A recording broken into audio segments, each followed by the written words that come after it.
A smoke signal? Thoughts, Yugiri?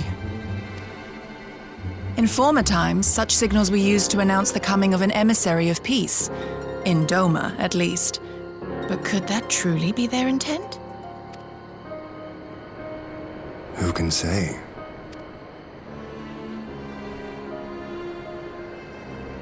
Whatever they want, we cannot simply blast them out of the sky. Not when they were so gracious as to honor one of our cherished traditions. I would not have it said that we Domans want for propriety. Then I shall go and reconnoiter.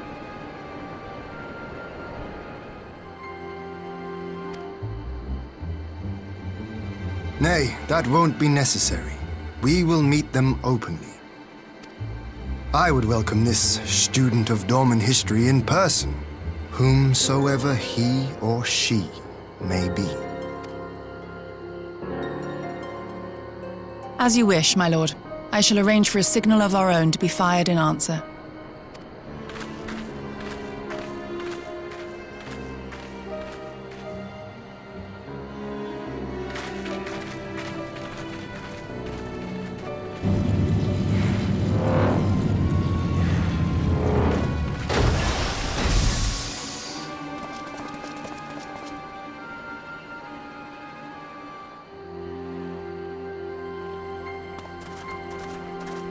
Well, that we should be received by the Lord of Doma himself. I but afford an emissary of peace the courtesy he is due. Welcome to Doma, my lord. Where are my manners?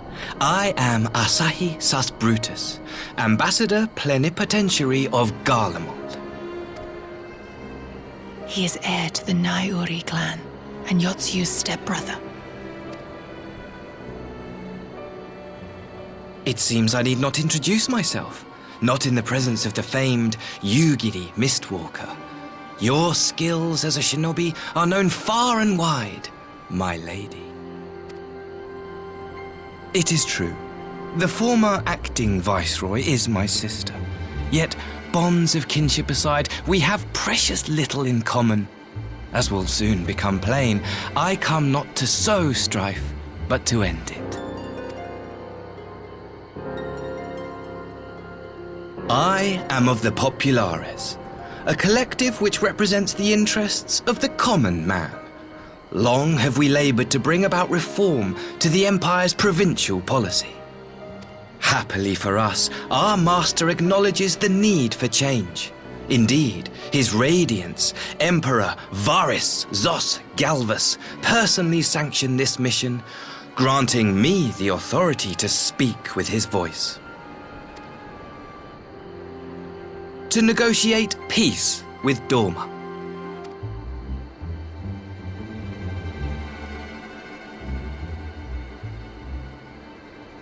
Well then, we have much to discuss. Will you accompany me to my hall? Gladly, my lord.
On behalf of my delegation, I offer you my humblest thanks. Never did I imagine that I would meet the gallant and noble Lord of Dorma himself, nor be welcomed into his magnificent hall.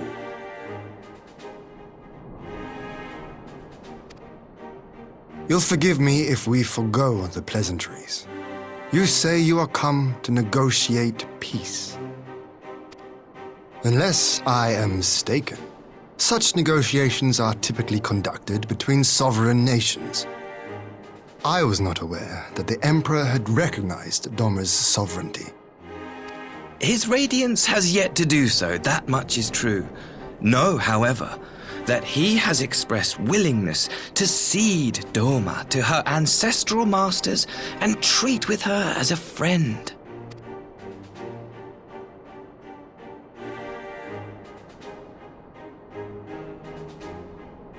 Since the days of Emperor Solus, the Empire has aggressively expanded its territory.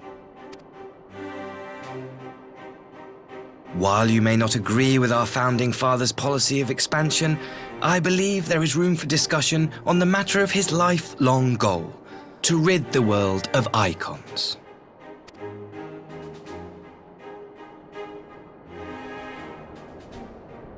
Icons are a blight upon this star. They cannot be suffered to exist. This you know as well as we. In his wisdom, Emperor Varus wishes to explore the possibility of an alliance to combat this common threat. On the condition that Dorma renounces summoning and pledges to police the Korgians' practice of it, his Radiance would extend the hand of friendship.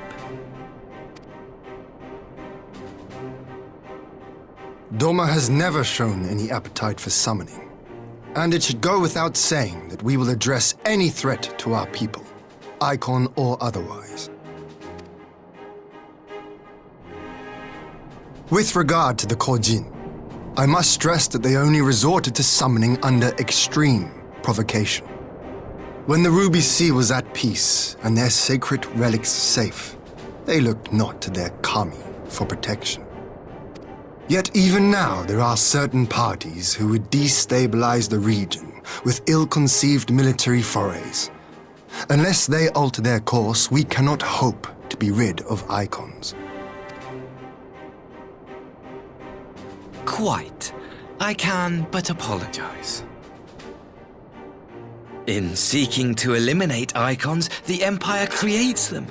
'Tis an irony among ironies, one with which the people of Eorzea are well acquainted, I am told.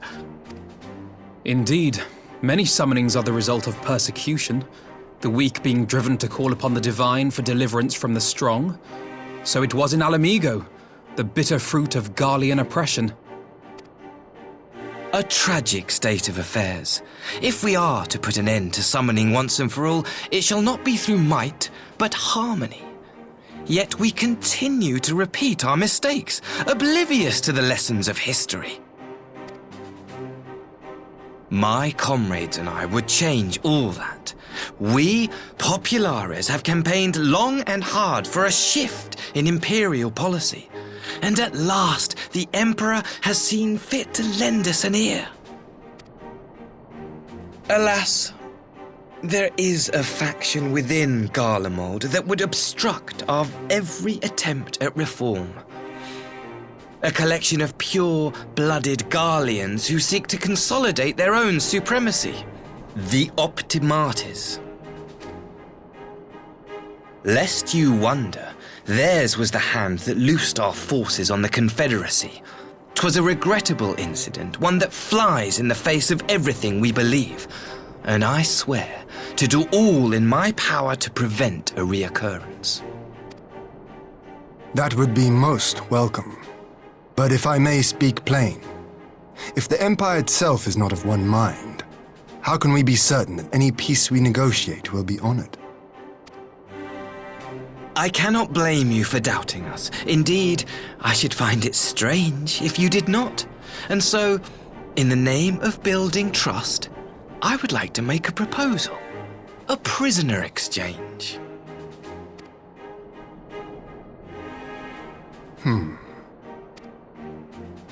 Under Garlean rule, no few Dormans were conscripted into the Imperial army.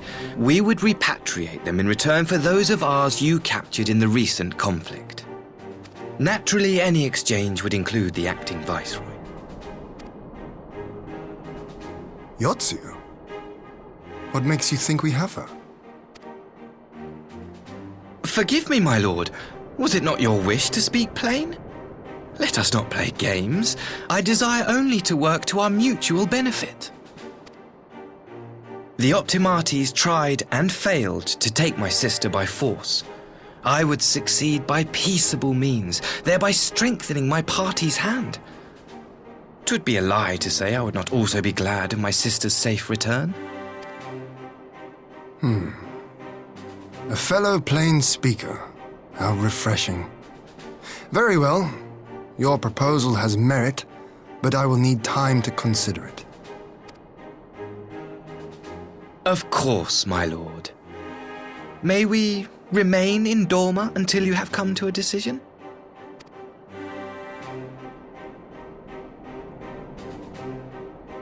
You shall be our honored guests. Yugiri, I leave the ambassador and his retinue in your care. See that they are well looked after.